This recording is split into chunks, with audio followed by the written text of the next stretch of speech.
Thanksgiving, all of us, every American, unlike any in recent memory. Too many loved ones spent this holiday alone, unable to join with loved ones out of concern for their safety. As painful as it is to refrain from seeing family and friends, these are tough choices that we sometimes have to make.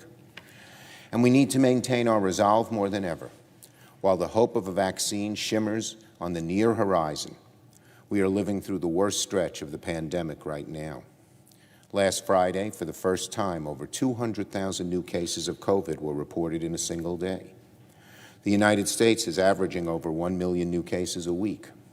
Some 20% of all patients now hospitalized in the United States have COVID-19. The worst and most unalterable part of this pandemic, of course, are the deaths. Since November 10th, America's been losing more than 1,000 precious lives a day. On one day, November 24th, we lost more than 2,000. The national death toll stands at a very sad 270,000 American souls. Families all across the country are experiencing the unthinkable, unbearable losses of their loved ones. As a compassionate nation, we cannot and must not ignore or become inured to this terrible reality. We must not avert our gaze.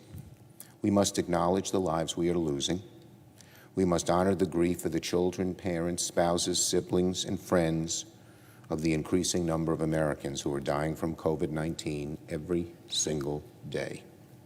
And we must redouble our efforts to flatten the curve and protect each other by wearing masks, practicing social distancing, and complying with the guidance of health officials.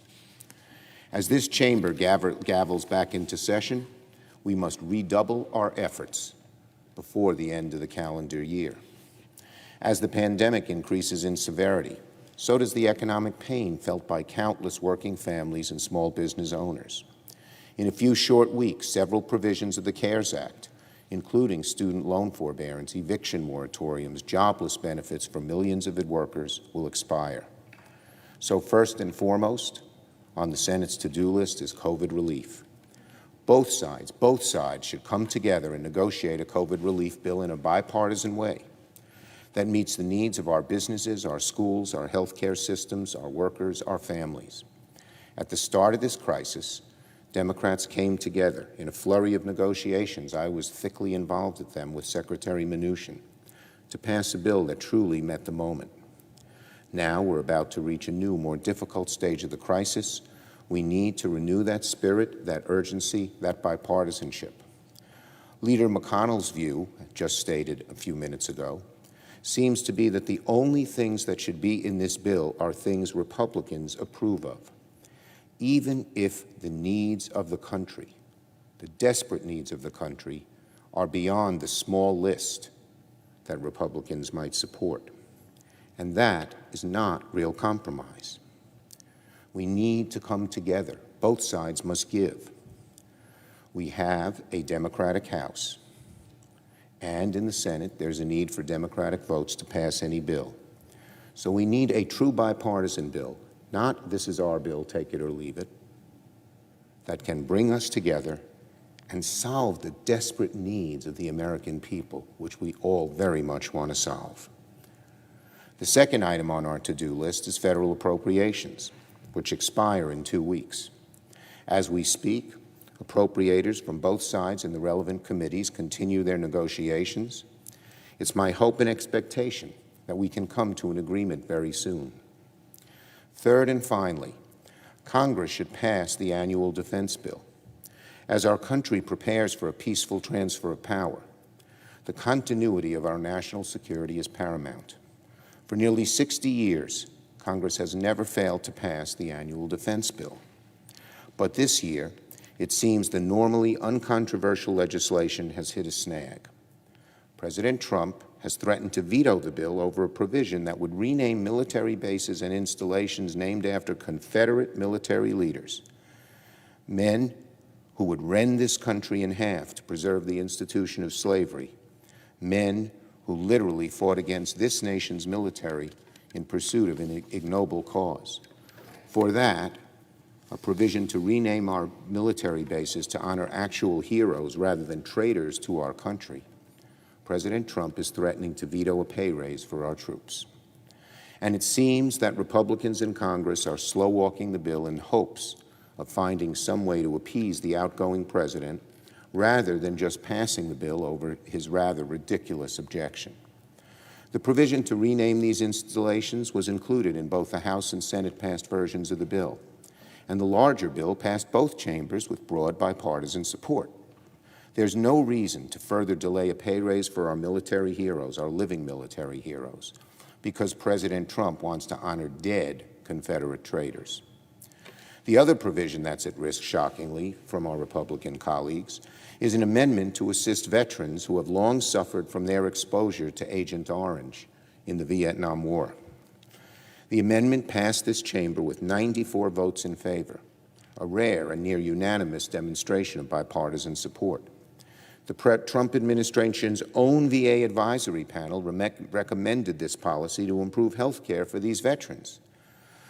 But for some reason, our Republican counterparts are now reportedly trying to strip it from any final agreement.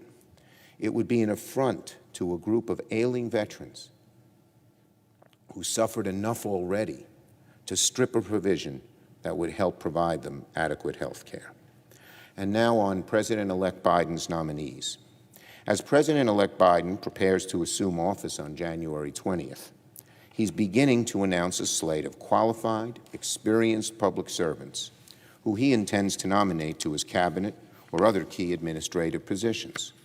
This morning, the President-elect announced that he has assembled his core economic team, led by another Brooklyn native, Janet Yellen, who would be the first woman to ever hold the title of Treasury Secretary.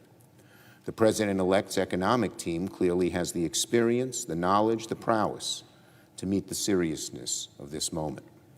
More than that, they understand the needs of all Americans because they represent all different kinds of Americans. They'll get to work not just on rebuilding our economy, but striving to provide greater and more equitable prosperity to future generations. Alongside the President-elect's deeply experienced national security team and his soon-to-be-announced health team, his economic team will ensure that the incoming Biden-Harris administration will hit the ground running. Everyone knows that the Senate plays a pivotal role in confirming a new president's cabinet. In the midst of this once-in-a-century crisis, it's imperative the next administration can count on the Senate to confirm its cabinet without delay. So hearings on President-elect Biden's nominees should begin in January, immediately after the Georgia runoff elections. Let me say that again. The Senate should begin hearings on President-elect Biden's nominees in January, immediately after the Georgia Senate elections, so that key cabinet officials can be confirmed on January 20th and soon thereafter, which is traditional for a new president. Senate committees held hearings for President Obama's nominees and President Trump's in early January before the inauguration. Majority and minority staff should begin preparation for those hearings as President-elect Biden names his cabinet. Now, President-elect Biden's slate of intended nominees provides a stark contrast to the caliber of nominees advanced by the current Trump administration over the past 4 years. The early days of the Trump presidency were defined by high-level appointments of individuals who were manifestly unqualified, plagued by ethical complaints, or swimming in conflicts of interest, sometimes all three. At the time, Republicans in the Senate lined up to confirm President Trump's appointments, arguing that a president deserves his cabinet and broad deference on his nominees. I would hope the same deference will be extended to President-elect Biden's nominees, especially considering the obvious gulf in quality, experience, ethics. Already, however, the Republicans are twisting themselves into pretzels to explain their reflexive opposition to these outstanding selections. Neera Tanden, who would be the first woman of color to ever run the OMB, the Office of Management and Budget, is so eminently qualified that some on the Republican side, grasping at straws, have taken issue with comments made on Twitter criticizing the policy positions of Republicans in Congress. Honestly, the hypocrisy is astounding. If Republicans are concerned about criticism on Twitter, Their complaints are better directed at President Trump, who has made a hobby out of denigrating Republican senators on Twitter. I fully expect to see some crocodile tears spilled on the other side of the aisle over President-elect's cabinet nominees, but it will be very tough to take those crocodile tears seriously. Our Republican colleagues are on the record supporting some of the least qualified, most unethical, and downright sycophantic federal nominees in recent memory. Many defended the conduct of previous OMB Director Russell Vought, who allowed foreign aid to be held up for political reasons, resulting in the president's impeachment. Right now, Republicans in Congress are looking the other way, while President Trump pardons a man who pled guilty to the FBI. So again, it will be impossible to take these overblown complaints over President-elect Biden's nominees very seriously. Given the urgent need to address COVID-19 and its economic fallout, the Senate should follow precedent and promptly hold hearings on President-elect Biden's nominees in January, immediately after the Georgia elections, before inauguration. The American people cannot afford to wait to have its government working at full force to keep them safe, defeat the virus, and get our economy back on track. I yield the floor. Under the previous order, the leadership time is reserved. Under the previous order, the Senate will be in a period of morning business until 5 p.m., with senators permitted to speak therein for up to 10 minutes each.